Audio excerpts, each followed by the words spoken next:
Salomé Parashat Miraneshama, Parashat Korach, qui nous parle de politique, de leadership, de populisme, de manipulation et de mauvaise foi. Quelque chose qui me paraît tellement d'actualité aujourd'hui. C'est là on voit une fois de plus à quel point la Torah parle de nous. Parce que les contextes ont beau changer, l'âme humaine n'a pas changé et les enjeux de pouvoir continuent de nous mobiliser de manière étonnamment similaire à travers les siècles.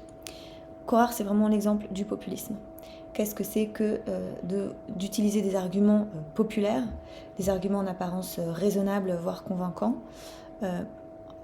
en mauvaise foi, c'est-à-dire pour parvenir à des fins autres que ce qui est dit. C'est ça la définition de la mauvaise foi. C'est quand on dit des choses qui, par elles-mêmes, sont tout à fait légitimes et convaincantes, mais qui en fait disent autre chose que ce qui est dit.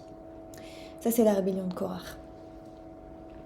Et le Sfat Emet va nous offrir une leçon, un rappel très très très classique par rapport au leadership, qui est que pour être un vrai leader, il faut venir avec l'inverse de ce avec quoi vient Korach. Korach vient avec son ego, il veut le pouvoir pour lui, et il fait des revendications qui en surface parlent d'égalité, alors que ce qu'il veut c'est le pouvoir pour lui.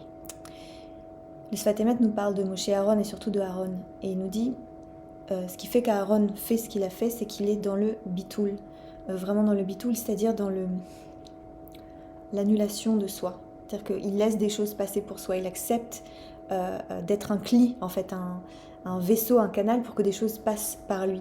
Et c'est un appel, il nous dit voilà, ve'avodat kol echad yeh batel lehaklal ve'aklal beprat.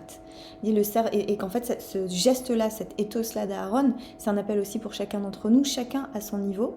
Il nous dit voilà, et le service de chacun d'entre nous, l'appel à chacun d'entre nous dans la relation de l'individu au collectif, c'est que chacun soit au service de tous et que la collectivité soit au service de chacun. Voilà le modèle juif du collectif et de la collectivité. C'est vraiment quelque chose qu'on a vu là dans la guerre contre l'Iran, la solidarité en Israël, chez les Israéliens. Et c'est quelque chose que dont on voit le contre-exemple chez beaucoup de nos leaders, cette idée de vraiment être au service au lieu de penser à ses intérêts personnels. Mais au lieu de faire la leçon aux autres, l'invitation ici c'est de nous regarder nous-mêmes.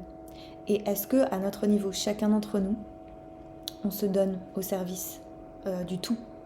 Est-ce qu'on se donne? Voilà, tout simplement la kavana pour cette semaine. Chodesh Tov, Shabbat Shalom.